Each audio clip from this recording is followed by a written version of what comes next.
You come into the galaxy screaming inside your family's hut. Looks like you're a human. That's pretty good. A lot of people aren't so lucky. Oh, no offense. Your first breath is filled with thick jungle air, and the first sounds you hear are the distant roars of predators.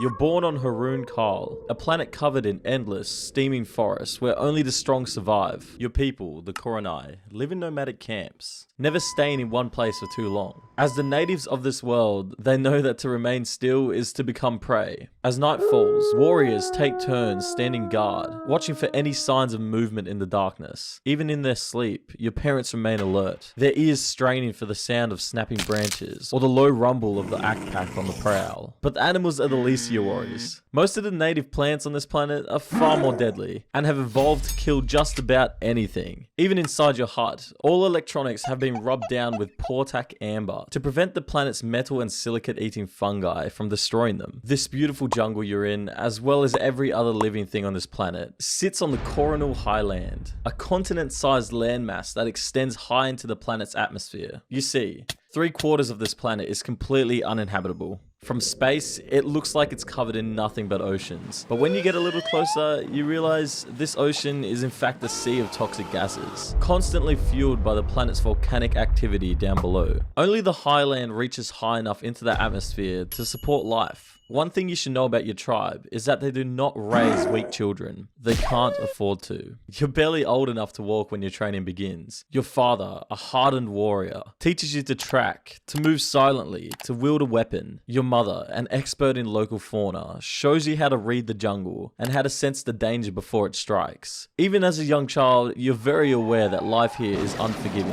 You either learn quickly or you die young. Further down the Coronal Highland, there are others on this planet, but they're not like you. In a clearing in the jungle sits the city's only planet, Palik Ball. It's filled with other humans your tribe call the Balawai. Just don't call them that to their face. That word is not very nice. They're all descendants of off-world settlers who could never hope to survive in the jungle like you do. Your people have been at war with them for decades now.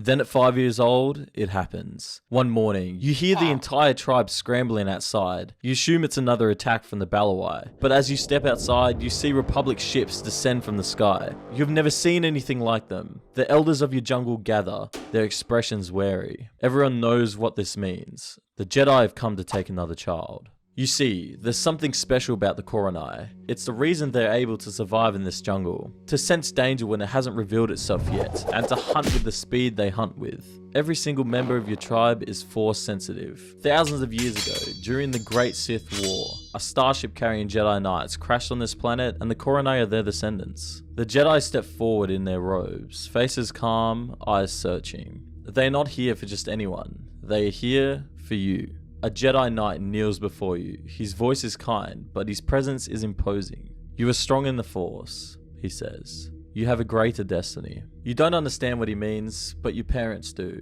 They knew this day would come. The Koronai have a history with the Jedi. When the Order finds a particularly Force-sensitive child among them, there is no question. That child must go. Your mother's hand tightens on your shoulder. Your father does not speak. There is no choice here. You belong to the Jedi now. There is no farewell ceremony, no time to pack, no time to process what is happening. You are taken into the ship and led inside its cold metal halls. The jungle, the only home you've ever known, disappears behind you. The other Jedi do not look back. They are used to this, but you are not. You press your hand against the window, watching Haroon Kal fade into the distance. You will never see it again. You arrive on Coruscant, and the entire planet is a sea of endless lights. The sky is filled with ships moving in perfect order, nothing like the world you're used to. You arrive at the Jedi Temple and are led through grand corridors, past towering statues of ancient masters. You're led into a room where you meet other children just like you, taken from their families and their worlds. They wear simple robes, with their heads shaved. They speak in quiet voices, obedient and disciplined. A Jedi instructor greets you. He tells you about the Jedi Code and of the teachings you will soon learn. The Jedi Order does not raise children, it forges warriors. The transition from youngling to Padawan is meant to strip away the last remnants of who you were before the Order claimed you. If you are not strong enough, you will be discarded. Sent away to the agricultural corps, destined to live a quiet, forgotten life, tending crops on distant worlds. But you refuse to be forgotten. As your training intensifies, lightsaber drills become second nature. You no longer think about your movements, you simply react. Your instructors take note of this, and they push you harder. You run obstacle courses blindfolded, guided only by the Force. You spar against droids designed to overwhelm, and memorize ancient Jedi texts until you no longer question it. At 12 years old, your moment arrives. You stand in the Great Hall alongside dozens of younglings. Jedi Knights and Masters observe you, searching for their next apprentice. If no one chooses you, your path ends here. You will be sent away, deemed unworthy of becoming a Jedi Knight. The seconds drag into minutes. Some younglings are chosen quickly, and others shift nervously with their futures uncertain. You try to keep your expression neutral and your heart steady, because after all, fear is weakness. Then, a figure steps forward.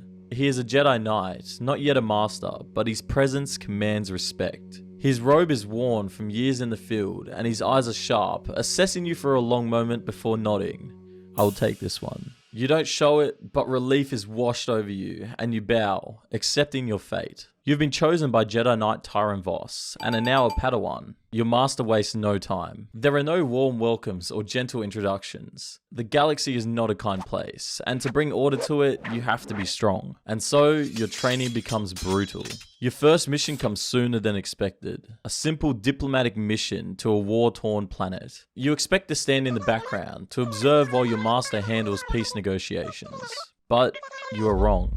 The meeting is a trap, and blaster fire erupts in the council chamber. Your master reacts instantly, his lightsaber igniting in a flash of blue. You do the same, moving on instinct. You block the first shot, the second, the third. Then you see the attacker.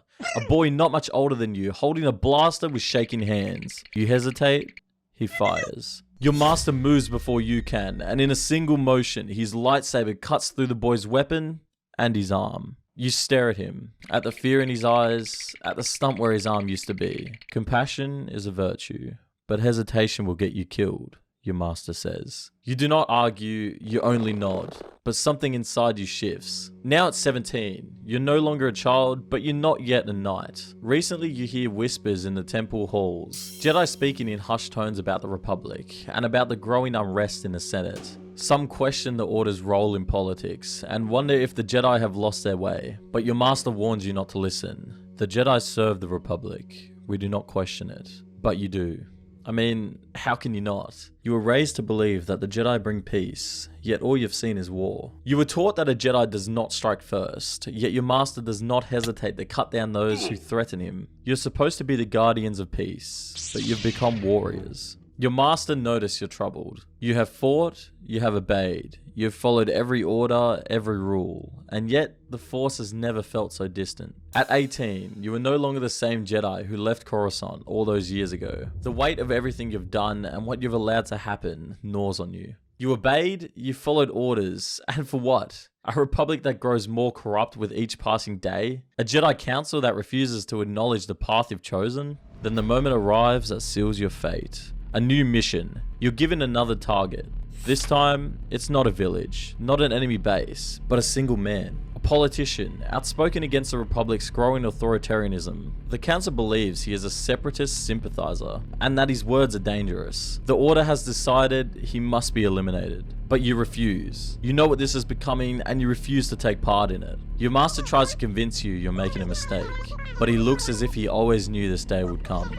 You turn and walk away. And as a final gift to his Padawan of all these years, he lets you. Leaving the Jedi is not a simple thing. There is no resignation letter, no farewell ceremony. The Jedi Order doesn't really allow deserters. You go into hiding, fleeing into the Outer Rim where the Republic's influence is weaker. You change your name and discard your robes, trying to live life as a normal person. And then, the unthinkable happens. Order 66. You hear the whispers in a seedy cantina, see the headlines on grainy holoscreens. The Jedi are traitors.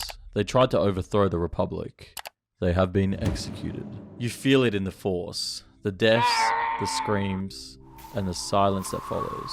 You are one of the last. As the years go by, the purge doesn't stop. The Jedi may be gone, but the Empire rises in their place. And the Empire does not tolerate loose ends. You spend years running, always moving, always hiding. You're nomadic, just like your early days in the jungle. As you go about the galaxy, you meet others like you. Survivors scattered and leaderless. Some want to fight, some just want to survive, but none of them trust each other. One by one, they vanish. Caught, killed, erased. After all these years, you still never dare to let anyone get too close to you. Now in your middle age, the day comes where you cannot run any longer. The Inquisitors find you at the ruins of an old Jedi temple deep in the Outer Rim. It's a jungle planet, one that kind of reminds you of home. Or what you remember of it at least. Standing on the rubble of a republic that thought it would last forever. You ignite your lightsaber one last time. It's been years since you last fought, but despite your old age, you fight harder than you ever have. Not for the Republic, not for the Jedi Order, but for yourself and everything they took from you. The battle is brutal. The Inquisitors are relentless. You take down 2, but there are more. Too many. Finally, a red blade pierces your side, and you fall to your knees. As things begin to fade, you know this is it. Your whole life you were told Jedi would live forever, that the Order would always stand, but as you lie in the dirt of a forgotten world, the truth is clear. The Jedi were never eternal. They were never destined to rule the galaxy or guide its fate. They were only men and women, struggling against forces greater than themselves, bound by rules that never truly protected them. As you become one with the Force, you wonder if you ever truly understood it at all.